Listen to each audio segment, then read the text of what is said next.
இனிய காலை வணக்கம். ஓகே ஃப்ரெண்ட்ஸ், இப்போ எல்லாம் அநேக மக்கள் வந்துட்டாங்கன்னு நான் நம்புறேன். லைக் இப்போ இன்னைக்கு understand something very very important. இப்போ ஒரு எல்லாருக்குமே ஏற்கனவே சொல்லியிருக்கேன். இந்த குறிப்பிட்ட கதை நான் ஏற்கனவே எல்லாருக்கும் சொல்லியிருக்கேன். அந்த கதையை நான் சொல்லணும்னு ஆசைப்படுறேன். அகெயின் ரீசன் என்னன்னு சொன்னா, இந்த கதை அந்த அளவுக்கு ஒரு முக்கியத்துவம் வாய்ந்த ஒரு கதையாக இருக்கு. அதனால let me just tell you this particular story. It could be a story and it could be a real life incident that happened. உண்மையா நடந்திருக்கலாம் அல்லது ஒரு ஒரு கதையா கூட இருக்கலாம். பட் அதுல ஒரு மிகப்பெரிய ஒரு செய்தி இருக்கு. ஒரு ஷிப் இருக்கு. அந்த ஷிப் ரொம்ப பெரிய ship, like crores and crores அவருடைய வேல்யூ. அந்த ஷிப் பார்க்கும்போது ஒரு ஒரு மிக முக்கியமான மக்களை எல்லாம் ஏற்றிக்கிட்டு அது அப்படியே போகுது. போயிட்டு இருக்கும்போது ரொம்ப ஒரு நல்ல ஒரு ஹாப்பி மொமெண்ட்ஸ் எல்லாமே, ரொம்ப எல்லாருமே ஒரு ஹாப்பி மொமெண்ட்ஸ் என்ஜாய் பண்ணிட்டு இருக்கும்போது, என்டர்டைன்மெண்ட்ல இருக்கும்போது திடீர்னு பார்த்தீங்கன்னா அந்த ஷிப் பழுதடைஞ்சிருது. Some kind of technical challenge வந்துடுது அந்த ஷிப்புக்கு. அந்த நேரத்தில் பார்த்தீங்கன்னா கடலுக்கு மத்தியில பாத்தீங்கன்னா அந்த ஷிப் நின்றுடுது. அந்த இடத்துல ஷிப் அப்படி நிற்கும் போது ஓகே, அங்க ஆப்வியஸ்லி உங்களுக்கு தெரியும் கம்யூனிகேஷன் இன்னைக்கு எப்படி இருக்குதுன்னு உங்க எல்லாருக்குமே தெரியும். ஸோ அவங்க அங்கிருந்து நடுக்கடல்ல இருந்தே சேட்டலைட் மூலமா மக்களுக்கு தொடர்பு கொண்டு அங்க வரவழைக்கிறாங்க. எக்ஸ்பர்ட்ஸ் எல்லாம் வராங்க. எக்ஸ்பர்ட்ஸ் எல்லாம் அந்த ஷிப்பை ரெடி பண்ணிடலாம் அப்படின்னு சொல்லிட்டு வராங்க. அண்ட் வரக்கூடிய எல்லா எக்ஸ்பர்ட்ஸும் பார்த்தீங்கன்னா என்ன ஒரு 1/2 hour 1 hour ரெடி பண்ணுவாங்க அப்படின்னு எதிர்பார்க்கும் போது 1/2 hour ஆகுது, 1 hour ஆகுது. ஈவன் பார்த்தீங்கன்னா ஒரு 1 day வரைக்கும் முயற்சி பண்றாங்க. அது முடியல, அவங்களால முடியல. ஈவன் எக்ஸ்பர்ட்ஸால சுத்தமாக அது முடியல. ஈவன் 2 days கூட ஆயிடுது. இதுதான் முயற்சி பண்றாங்க, அந்த ஷிப்பை ரெடி பண்ணிடலாம் அப்படின்னு சொல்லிட்டு முயற்சி பண்றாங்க. என்ன பண்ணாலுமே அது முடியல. சரி, அவங்க என்ன சொல்றாங்கன்னா, நாங்க கம்ப்ளீட்டா ஸ்டடி பண்ணியிருக்கோம். மேபி இங்க இருக்கக்கூடிய பேசஞ்சர்ஸ் நீங்க ஷிஃப்ட் பண்ணிடுங்க, ஒரு கொஞ்ச நாள் ஆகும், 10-15 days ஆகும்னு சொல்லிட்டு அவங்க கிளம்பிடுறாங்க. அவங்க என்ன பண்றாங்கன்னா, சரி ரைட்டு சார் அப்படின்னு சொல்லி போய் அந்த கேப்டன் கிட்ட, பிளஸ் அந்த ஷிப் ஓனரும் அங்கேதான் இருக்காரு. அவங்க 2 பேர்கிட்டயுமே கேட்கறாங்க. தெருவுலயே எங்க வீட்டு பக்கத்துலயே பாத்தீங்கன்னா ஒரு இந்த ஷிப் சம்பந்தப்பட்ட ஓரளவுக்கு அறிவு இருக்கிற ஒருத்தர் இருக்காரு. அவர் கொஞ்சம் அங்கங்க ஷிப் சம்பந்தமா அந்த பழுது பார்க்குற வேலைக்கு போகிறாரு. ஆனா அவரு இன்னும் படிக்கல, ஷிப் சம்பந்தப்பட்ட எதுவும் படிக்கல, மெக்கானிக்கல் எல்லாம் படிக்கல அப்படின்னு சொல்லி சொல்றாங்க. அவங்கள இன்வைட் பண்ணி பார்ப்போம் நம்ம அப்படின்னு சொல்லி சொல்றாங்க. சிரிக்கிறாங்க அந்த கேப்டனும். அந்த ஓனர் சிரிச்சாரா இல்லையான்னு நமக்கு தகவல் இருந்ததுதான் நான் சொல்லியிருப்பேன். பட் வேற அந்த கேப்டன் சிரிக்கிறாரு. அதாவது இப்படிப்பட்ட எக்ஸ்பர்ட்ஸாலேயே ஒண்ணும் பண்ண முடியல, உங்க வீட்டு பக்கத்துல இருக்கிற அந்த ஒரு 50 வயது முதிர்ந்த ஒருத்தரால என்ன போய் பண்ண முடியும், டைம் வேஸ்ட் பண்ணாதீங்க அப்படின்றாங்க.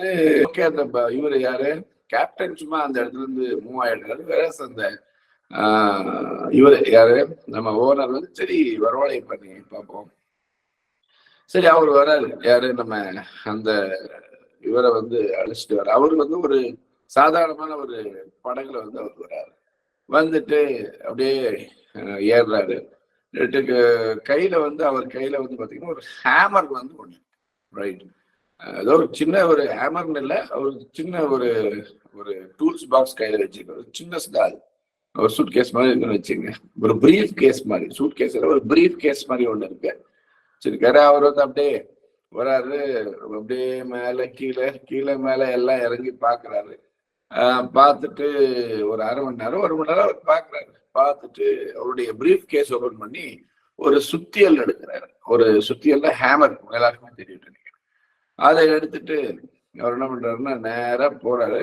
போயிட்டு ஏதோ ஒரு இடம், அந்த இடத்த சூஸ் பண்ணிருக்காரு அவர். அந்த அந்த இவ்வளவு நேரம் அவர் விசிட் பண்ணதுல அந்த ஷிப்பை ஒரு இடத்த சூஸ் பண்ணிருக்காரு அவரு. அந்த இடத்த சூஸ் பண்ண இடத்துல கொண்டு போய் அந்த ஷிப்ல அந்த இடத்துல பாத்தீங்கன்னா சூஸ் பண்ணாரு இல்லையா, அந்த இடத்துல அந்த ஹேமர், அந்த ஒரு சுத்தியல்ல டமால்னு ஒரு அடிக்கிறார். அடிச்ச உடனே அப்படியே டமீர் அப்படின்னு ஒரு சத்தம் வருது. அப்புறம் வந்து அந்த கேப்டனை கூப்பிட்டு இப்ப போய் ஷிப் ஆன் பண்ணுங்க அப்படின்னு சொல்லி சொல்றாரு. அவர் மறுபடியும் சிரிக்கிறாரு. சிரிச்சுட்டு போறாரு. போயிட்டு ஆன் பண்ணா ஸ்டார்ட் ஆயிடுது. ஷிப்பு ஸ்டார்ட் ஆயிடுது. எல்லாருக்கும் ஒரே ஆச்சரியம். இது என்னடா இது அப்படின்னு சொல்லிட்டு ஒரே ஆச்சரியம். வாட் எவர் இட் இஸ், எப்படி ரெடி ஆயிடுச்சு, ஒரே சந்தோஷம். அப்புறம் வந்து அந்த ஷிப்லயே பாத்தீங்கன்னா சில இதெல்லாம் இருக்கும். அந்த ஷிப் வந்து இன்னும் ஏதாவது தொந்தரவு இருக்கா, எரர் ஏதாவது இருக்குதா கம்ப்ளீட்டா அந்த ஷிப் அந்த மெக்கானிசம்ல அப்படின்னு சொல்றது காட்டும். பார்த்தா மெக்கானிசம்ல எல்லாம் எரர் இல்லாத அளவுக்கு அந்த அந்த குறிப்பிட்ட இடத்துல வந்து ஏதோ ஒரு சின்ன ஒரு இது வந்து கண்டுபிடிச்சு பண்ணியிருக்காரு.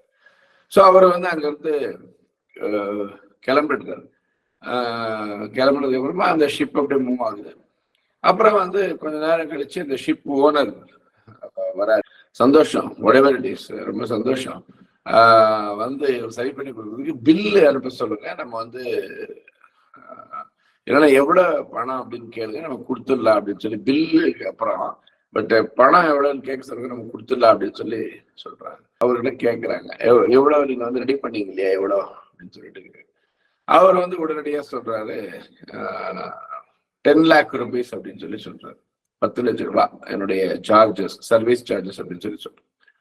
10 லட்சம் ஏதோ ஒரு இடம் கண்டுபிடிச்சாரு. அந்த இடம் கண்டுபிடிச்சு பெரிய ஒரு ஹேமர் அந்த சுத்தியல் எடுத்து அடிச்சதால ஒரு அடிக்கே 10 லட்சம் ரூபாயா, இது என்ன இது சொல்லிட்டு இருந்தாலும் போய் சொல்றாங்க. அந்த கேப்டன் ஆஃப் த ஷிப் இருக்கிற இடத்துல ஓனர் கிட்ட போய் சொல்றேன். அந்த ஓனர் வந்து என்ன பண்றதுன்னு அவருக்கு புரியல. ஏன்னா வந்து ஒரு வேலை, ஐ மீன் ஒரு வேலை வாங்கியாச்சு. இப்ப ஷிப் வந்து கரெக்டா காட்டுது, மெக்கானிசம் எல்லாம் கரெக்டா இருக்கு, எரர் ஃப்ரீயா இருக்குன்னு காட்டுது. கொடுக்காமலும் இருக்க முடியாது. ஆனா இவ்வளவு எப்படி கொடுக்குறது, ஒரே ஒரு ஹேமர் எடுத்து அடிச்சது தானே, அந்த ஒரு அடிக்கு போய் இவ்வளவு காசு கொடுக்கணும் அப்படின்னு சொல்லிட்டு. அப்ப அந்த நேரத்துல வந்து அந்த கேப்டன் ஒரு ஐடியா கொடுக்குறாரு ஓனருக்கு. நீங்க ஒன்றும் இல்லை, ஒரு 10 lakh rupees கேட்கிறாரு இல்லையா, அதுக்கு பிரேக்அப் டீடைல்ஸ் கேளுங்க அப்படின்னு சொல்லி சொல்றாரு. பிரேக்அப் டீடைல்ஸ்னா ஐ மீன் எந்தெந்த ஒர்க்குக்கு எவ்வளவு ரூபாய் அப்படின்ற அந்த ஒரு பிரேக்அப் டீடைல்ஸ் நீங்க வந்து கேளுங்க அப்படின்னு சொல்லி சொல்றாரு. சரி, பிரேக்அப் டீடைல் கேட்டு ஒரு இன்வாய்ஸ் அனுப்ப சொல்றாரு. ஓகே, இதுல லாக் பண்ணிடலாம் அப்படின்னு சொல்லி அவங்க நினைச்சு சொல்றாங்க. அந்த மெக்கானிக் பாத்தீங்கன்னா ஓஹோ இப்படி வரீங்களா அப்படின்னு சொல்லிட்டு கொடுக்குறாரு. அவர் அந்த இன்வாய்ஸ் கொடுக்குறாரு. அதுல பிரேக்அப் டீடைல்ஸ் எப்படி கொடுக்குறாருன்னா 100 ரூபாய், நல்லா கவனிங்க, 100 ரூபாய் அந்த ஹேமர் எடுத்து அடிச்சதுக்கு. ஓகே, 100 rupees அந்த ஹேமர் எடுத்து அடிச்ச அந்த பிசிக்கல் ஒர்க்கு. ஓகே, அப்படின்னு ஃபர்ஸ்ட் மென்ஷன் பண்ணலாங்க. ஓகே, அதுக்கு அடுத்தது என்ன மென்ஷன் பண்றாங்கன்னா 9,99,900 ரூபாய் எந்த இடத்துல ஹிட் பண்ணணும்னு கண்டுபிடிச்சதுக்கு அப்படின்னு சொல்லி அவங்க அந்த இதுல மென்ஷன் பண்றாரு. அப்புறம் வந்து ஒன்றும் அந்த இன்வாய்ஸ் போது ஒன்றும் பேச முடியறது இல்லை. இவங்க வந்து 10 lakh rupees கொடுக்குறாங்க. ஸோ இது என்ன, இது வந்து நமக்கு புரியுது அப்படின்னு கேட்டீங்கன்னா, very very important thing. Okay, such an important thing we must understand here. என்ன அப்படின்னு பார்த்தீங்கன்னா, ஒரு ரூட் காஸ் அனாலிசிஸ் அப்படின்ற அந்த ஒரு விஷயம், we call it RCA, root cause analysis அப்படின்றது செய்யாம நீங்க என்னதான் வந்து ஒரு ஆக்டிவிட்டியில் நீங்க வந்து ஈடுபட்டீங்கனாலுமே that will not work too much. அது பெரிய அளவில் வந்து சப்போர்ட் ஆகாத ஒர்க் ஆகும். அப்போ எந்த இடத்துல என்ன சேலஞ்ச் இருக்குது அப்படின்னு கண்டுபிடிச்சு மூவ் பண்றது மட்டுமே புத்திசாலித்தமா இருக்க முடியும் அப்படின்ற ஒரு பாயிண்ட். ஈவன் நீங்க பாத்தீங்கன்னா டாக்டர்ஸ் எல்லாம் கூட அப்படிதான், அவங்க கண்டுபிடிக்கிறதுக்கு தான் வந்து அங்க வந்து சார்ஜஸ் செய்யக்கூடிய, மற்றபடி பிசிக்கல் ஆக்டிவிட்டிஸ் எல்லாம் நர்ஸ் தான் பண்றாங்க. நர்ஸ் வந்து இன்ஜெக்ஷன் போடுறதோ மெடிக்கல் ஷாப்ல மாத்திரை கொடுக்குறாங்க. பட் அந்த ரூட் காஸ் அனாலிசிஸ் ஈவன் அந்த டெஸ்ட் எல்லாம் யார் பண்றாங்க? அந்த லேப்ல இருக்கிறவங்க எல்லாம், அந்த லேப் டெக்னீஷியன்ஸ் பண்ணுவாங்க. வேற இந்த டாக்டருடைய ஒர்க் என்னன்னு கேட்டீங்கன்னா completely it is mental activity இல்லையா? ஸோ இது வந்து இதை தழுவிதான் வந்து பிசினஸ் இருக்குது அப்படின்றத நான் வந்து இன்னைக்கு சொல்ல வந்துட்டு இருக்கேன். எப்படி அப்படின்னு பார்க்கும்போது நீங்களே பார்க்க முடியும் சார். எப்படி பலர் வந்து பல நான் பார்த்து ஈவன் உலகமே வந்து விட்னஸ் பண்ணிருக்கிறது என்னன்னா, 100 பிசினஸ் வந்து ஒரு இடத்துல வந்து பணம் சம்பாதிப்பதற்காக 100 பிசினஸ் ஒரு இடத்துல வந்து ஸ்டார்ட் ஆகுது அப்படின்னு சொன்னா, அந்த 100 பிசினஸ்ல வந்து 95 பிசினஸ் பாத்தீங்கன்னா அந்த ஃபர்ஸ்ட் 95 பிசினஸ் பாத்தீங்கன்னா இந்த ஃபர்ஸ்ட் இயரே வந்து க்ளோஸ் ஆயிடுது.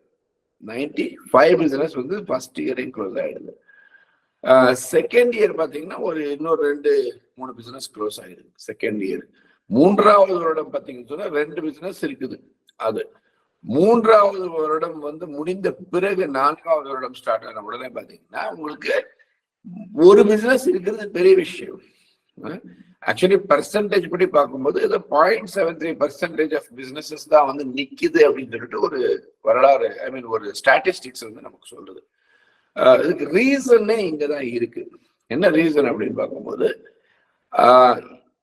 ரூட் காஸ் அனாலிசிஸ் கரெக்டா செய்யாம எந்த ஒரு குறிப்பிட்ட சேலஞ்சை வந்து நம்ம வந்து சால்வ் பண்ண போனாலுமே அந்த சேலஞ்சை நம்மளால சால்வ் பண்ண முடியாது. எந்த ஒரு குறிப்பிட்ட சேலஞ்சை வந்து உங்களால சால்வ் பண்ண முடியாத ஒரு பிசினஸ் நீங்க இருக்கிறீங்களோ, அதாவது அது வந்து அந்த சேலஞ்சை வந்து சால்வ் பண்ண முடியாத ஒரு மெத்தடாலஜி நீங்க ஃபாலோ பண்றீங்களோ, அந்த பணம் சம்பாதிக்க